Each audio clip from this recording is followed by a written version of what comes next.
I'm actually quite really on the banks of the Swanee River, way down upon the Swanee River. Actually, I'm way up above the Swanee River on the high banks, and it's even made higher this morning because we're experiencing a drought here in Florida.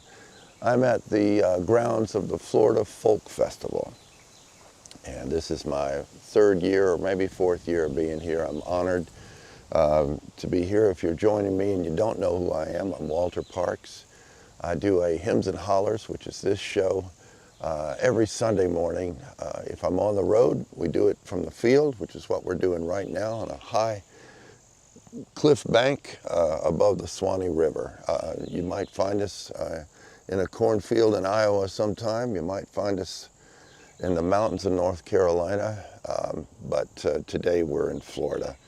And that's special to me because I am from Florida as well, and the music that I write is inspired by the ways people do things in these parts, and the scenery, of course. Mostly the scenery. I feel like nature sort of demands that I play a certain soundtrack for you guys.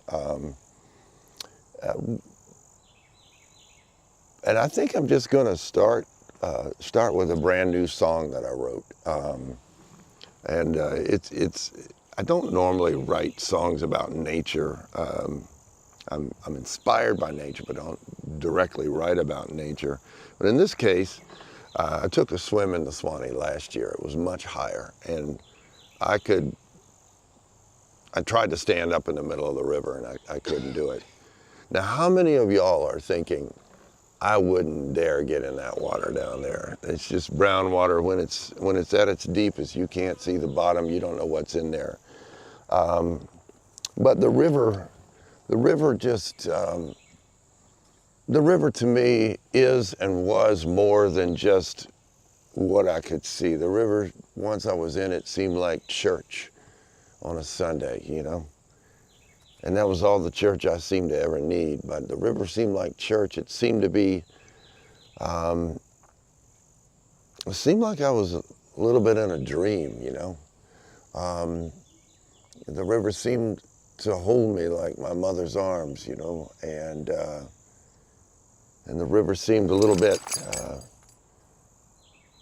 dangerous. But, you know, I couldn't rationalize that bit about danger. All those other attributes seemed to be positive and seemed to be beckoning me, but the danger part of it was at first irreconcilable in a sense. I couldn't see what was on the bottom. I know there's alligators out there. I know there's water moccasins and so on, but isn't that a little bit like life? Isn't that a little bit like people? There's always danger that's lurking, you know, and but we take our leaps, and most of the time there's a payoff for taking that leap. I came into the water about 1 or 2/10 of a mile upriver, and well, it's not too long, but it twists and turns, and you just don't know. You don't know what you're going to find as the river curves. And I knew that this landing was here. I didn't know how far it was, but people had told me you can go down to the landing. And at first I was like, oh, geez, how long is this going to be? So you sort of thumb through the Rolodex, if you will, of all the possible worries you could have, and then you just start getting used to it. And then you realize, hey, you know, you've handed yourself over to fate, and there's a comfort in that. You're in it. If a gator's going to get you, it's going to get you. But what about just enjoying the peace and the moment? And it sort of resets you. It's like a reinstall on a computer. That's what the Swanee does. And I tell you what, folks, this is as un-AI as you can get. We are on the banks of the Swanee River. I'm gonna premiere here a song that I'm working on. I hope it'll be on my next record. But it's kind of a swampy song. I'm gonna try to. I've got 2 sets today to do at the Florida Folk Festival, and I hope I'm in shape enough to do this song because I really wanted to debut it for them. It's called Swanee Down River.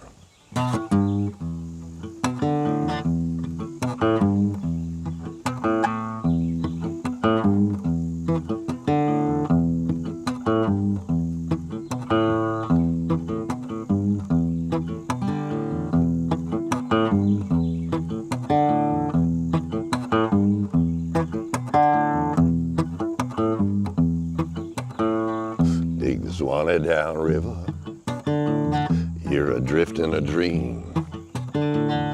It doesn't make sense, but you know what it means. You and confusion, they don't coexist. You reach the conclusion, you could live like this.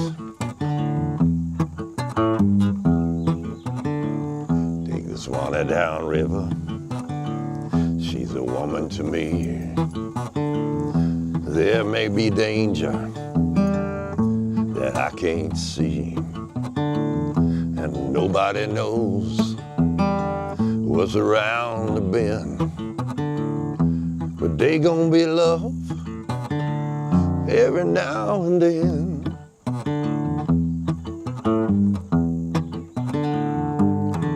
Yo,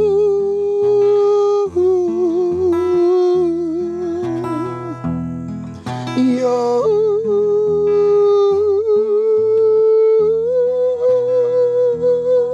yo,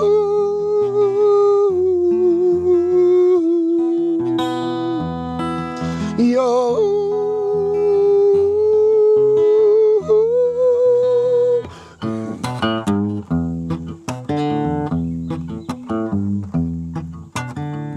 Take the Swanee down river and take it to church. She's a forgiver when you're at your worst. Her waters are murky, but they clearly explain why you are worthy and you're not insane. Take the Swanee down river, she's like a medicine man. She heals you in ways that you don't understand. Well, it's not in my nature to believe in a spell, but I take her own faith that she means me well. Take the Swanee down river, I'm adrift in a dream. It don't make sense, I kinda know what it means. Me and confusion, they don't coexist. I reached the conclusion, I could live like this. Take the Swanee down river into your mother's arms. She is so familiar, even though you've been gone. The way that she holds you like nobody else, it's a heavenly comfort, if ever there was. The way that she holds you like nobody does, it's a heavenly comfort, like ever there was. Ooh, not so bad for the very first time. I messed up a couple of rhymes, but that's okay. You know, this is really special. I get to travel around and play festivals and clubs, and having Margot on the road with me has been a real plus for this trip. We've been out for 3 weeks now. I think our first broadcast to you was from a farm in Connecticut. making our way down the East Coast, and then last weekend we were in St. Augustine at the Fountain of Youth, and I drank from the Fountain of Youth, and time started reversing. My beard's starting to get a little darker. I don't know if y'all can see it, but it's happening. And here we are on the banks of the Swanee River. A couple of years back, I received a challenge to write a song about Earth Day from a friend and a lady who occasionally brings me to the Maryland Bay Area. And we were honoring Richie Havens. He had passed on Earth Day. And I started working on the song, and I never had I just couldn't get the metaphors right. I couldn't. It's a tricky song to play in the first place, but I just didn't like. I just wasn't comfortable with the way I was writing it. And then I was having a discussion the other night with a guy who was explaining to me how carbon credits work. And sometimes these days, I guess thankfully the government cares enough about the environment, or used to, that if a corporation or if a business entity was of a polluting nature, they had to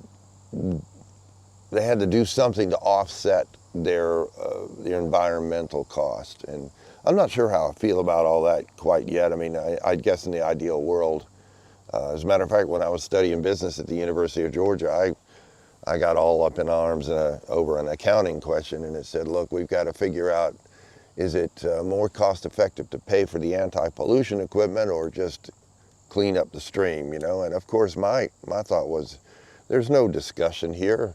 Clean up the stream. That's we have to coexist in a healthy way with our environment and protect the people who are buying our products. So that's essentially what I believe. But in the modern world, there are corporations that have been around for a while, and the government, at least in theory, says you cannot continue to exist unless you offset your environmental damage. And the way people are doing that these days is with carbon credits, and they will fund businesses that are regenerative and do certain things with the earth. They re-till the soil so that the carbon in the atmosphere gets soaked up by the soil. It has to do with ash and so on that hasn't been burned too long. I'm not sure of all the technical parts of it, but basically a company that is of a polluting nature can purchase carbon credits from other entities. And so yes, it's punitive in nature, but the good news is that there's an encouragement of these other businesses who sell the carbon credits. There's an encouragement of them to keep doing good environmental work. Y'all let me know what you think of that. I'm kind of new to it, but this is a perfect setting to be talking about all this. So the song uses a metaphor. The song's called Mama, and this is definitely going to be on my next solo record. I took two challenges. Like I said, I took it from Busy Graham in Maryland, but also took a challenge from the drummers in my group, the drummer in my group, Jagoda from Swamp Cabbage, and he says, I like that song called In the Summertime by Mungo Jerry, I think it was. They wrote it, and I like that groove too. I didn't like that song pretty much, but I like the groove, and I thought, this is I just experimented with my message, and it kind of sat right. This is one of the funnest songs that I've ever written on guitar, and I'm gonna try it for you now. This is also a premiere. And let's see how it goes. I want to say one more thing about the way I'm going to do this song. Last weekend I played a Gamble Rogers. It wasn't the Gamble Rogers Festival, but I think it was a foundation that honored Gamble, and the concert series honored Gamble. And I called my mentor and a long time, he's not really a friend, but he's more a mentor and a guy I look up to in the North Florida area, Bob Patterson.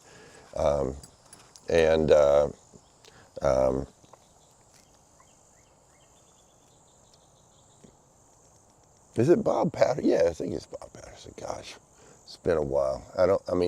Anyway, I'm embarrassed about that. But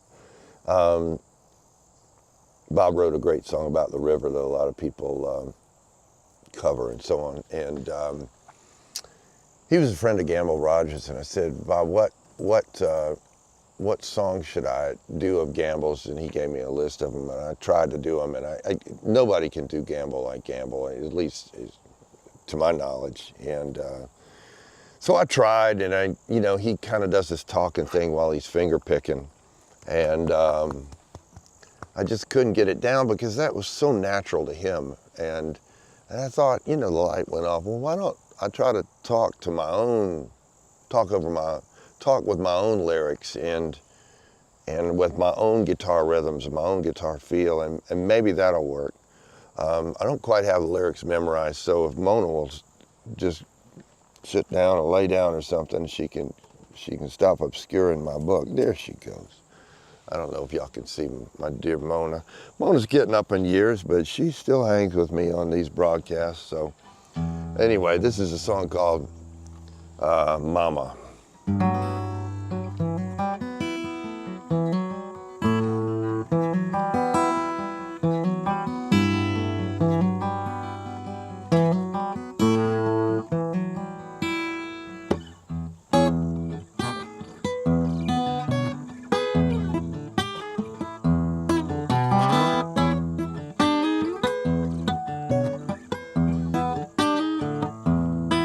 There were 40 houses on the mountain with panoramas and infinity pools.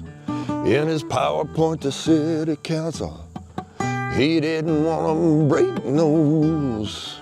His footprint's been computed for when the carbon bill come due, to buy credits for what's polluted and pay his debt to Mother Nature too. And everybody says amen. Let's stay out of his way then.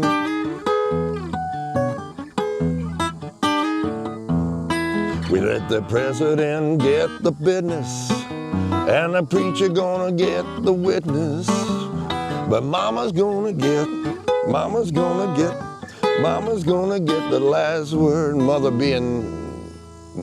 being Mother Nature. Mama's gonna get the last word. Well, they bang down the gavel and the motion pass, and the blades in the fan get hit, and the pines fall down in the powder blast, and people don't like the sound of it.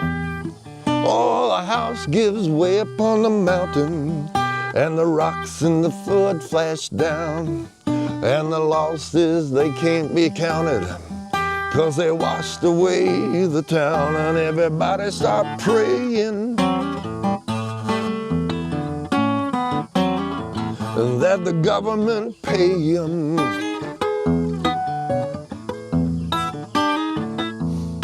We let the president get our business, we let the preacher get the witness. Oh, but mama's gonna get the last word, get the last. Mama's gonna get the last word. Thieves and fakes and liars on their knees today, paying to get by us. What would Jesus say?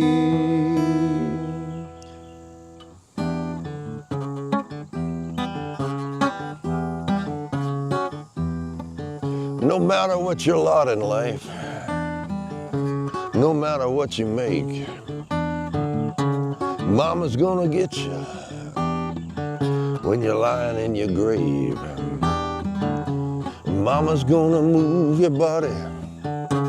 Mama's gonna move your soul. Mama ride Papa like a racetrack jockey. Mama's gonna take control. Mama wants to move your body. Mama wants to move your soul.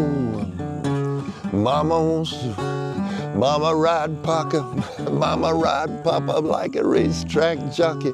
Mama's gonna take control.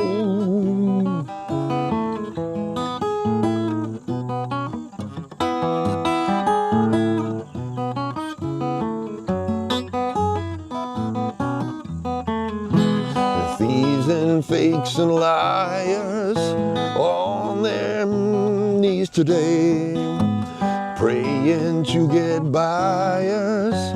What would Jesus say?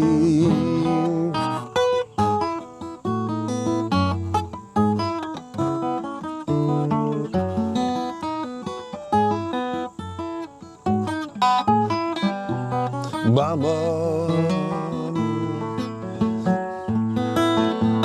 Mama, Mama, Mama, Mama, Mama, Mama. Mama's gonna get the last word. Mama's gonna get the last word. Mama's gonna get the last word. Get the last, Mama's gonna get the last.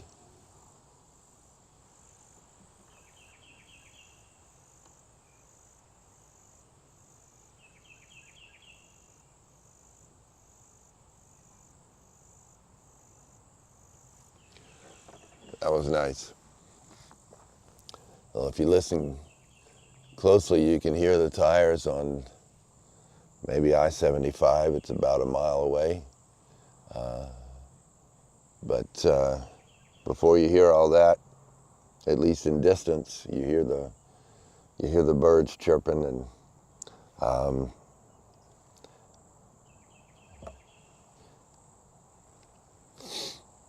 that's why I use the metaphor, Mama's going to get the last word. I forgot to explain that to you. I tried to do it in the middle of the song. And Mama is Mother Nature.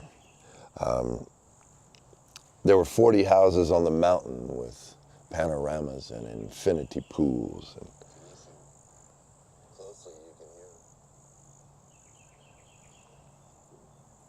hear. In his PowerPoint to City Council, he didn't want to break no rules. His footprint had been computed for when his carbon bill came due. He had to buy credits for what he'd polluted and pay his debt to Mother Nature too. Everybody in the town said, amen, amen, amen. What on earth is this guy paying? Let's just give him the space to do what he wants, this Mr. Developer man. And they banged down the gavel and the motion passed. And the blades in the fan get hit because the pines came down in the dynamite's blast, and the people in the town didn't like the sound of it. But a house gave way up on the mountain, and the rocks and the flood came down. But the losses can't be counted, because they washed away the town. Everybody starts praying at that point, and they hope FEMA starts paying. No matter what our lot in life, no matter what we make, Mama's gonna come to see us and have the upper hand when we're lying in our grave. Mama's gonna move our bodies whichever way she wants. Mama's gonna move our soul as she does when you take a dip in the Swanee River. Mama rides Papa like a racetrack jockey. Mama's gonna take control. Thieves and fakes and liars are on their knees today. They're praying to get buyers. And what would Jesus say? On this Sunday morning, I'm Walter Parks. I'm not gonna stay out here too long. I don't know, I kind of want to stay here with you. What's new for me? I'm going to Asheville, North Carolina next weekend. Maybe I'll do a broadcast from there. I'll be on my own. And I'm playing a memorial for a dear friend who passed away. And it's Nance Pettit's memorial. And Nance is David Wilcox's, it was David Wilcox's wife. And David is still one of my mentors and a great inspiration. He and Nance were always so nice to me. When I didn't think I deserved to be so nice to, not because I was a bad guy, but just because I thought of them as so much more successful than me, but they didn't think like that. They never did. They don't think like that now. They had time for everybody, and that's one thing that I've learned in the folk community. People just don't operate in terms of status. Maybe I was used to that in living in New York. And when they talk to you in Asheville, they don't look over your shoulder and say, who could I be spending my time with that would be more rewarding to me? Who can pay me back more? They don't do that. I'm making a generalization, but I'm talking about a community. I'm talking about a community of great musicians like Chris Rosser, Billy Jonas, David Lamott, David Wilcox, and it's just a wonderful community. I'm going up there to start laying the groundwork for a little bit of property that we have in a town called Old Fort. And anyway, I'm just yakking at this point. I'm at the tail end of my tour. This is my last day of proper shows, if you will. We started in Stockbridge, Massachusetts, the home of Norman Rockwell. And you might think it doesn't get any more Americana than that, and then we end up on the Swanee River. We've got a drought here in Florida. The trees create this brownness, and the vegetation create this brownness in the water. And when I took a dip in the water last year, I did it with a little bit of trepidation. And I was out here all by myself. It was a Tuesday morning before I pulled away. And the park was closed. It wasn't closed, but there's nobody here. The festival was closed. And just went adrift all by myself. And now, because of the drought, I can see the bottom, which is 10 to 12 feet. The top of the water is 10 to 12 feet lower than it was when I went in it. It's sort of marvelous to see this. I couldn't see that big log down there. I don't know if y'all can see it. It's a huge long tree. And but the Spanish came up into here. Of course, the Native Americans were all over this place years ago. No wonder you can't imagine what's down at the bottom of that river. This is one little piece of it. It starts in the Okefenokee, and it drains into the Gulf of Mexico. I've never been to the mouth of it, but I've been to the source of it. And at the end of the day, the source of what I do is, no matter where I am, the source of what I do and the source of what I bring to the world is from these parts, these palmettos, these pine trees, these wonderful oak trees that reach out over the stream. And it's from, the source of what I do is from the people and the way they do things here in North Florida. And how I've combined them in my life with the way people do things in New York, the way people do things in St. Louis, the way people do things in Taos, New Mexico, and so on. That's what happens when we travel. I think I'm just gabbing at this point, and I'm not killing time. I just don't want to leave this moment. And I felt so sorry for my grandmother when on her deathbed she said to me the night she passed, she says, "I don't want to die." And this was a Christian woman. This was a woman who had all of my life told me about the virtues of the afterlife and how she was going to finally be with her husband and all of her sisters who had passed before her. And I thought, what a shame. She's afraid to go into this by and by, that she's always sold me on the idea of that was worth waiting for, and that into which one would fearlessly fall. And yet on her deathbed she was afraid. And that's the way I feel about so many things that I just throw myself into. She had to throw herself into death, and at a certain point she just relaxed and it happened. And I kind of tossed myself into this river this time last year, and I'm so glad I did. And hey, let's stay in touch. My next show's I'm playing in Effingham, Illinois at a festival there. It's a festival, I don't remember the name of it, but y'all can find it on my website. Go to my website if you can and pick up a CD or a t-shirt or just give a donation. Traveling around like this is, it's a little expensive, and sometimes we unexpectedly have to take a hotel when the weather gets rough, and that cuts into our overhead a little bit. Or sometimes I just hire some musicians and keep them going, and it definitely chops into my bottom line. That's my problem, not yours, but I want to keep doing this for you, and so give a donation if you can. That's my version of going through the pews with an offering plate. I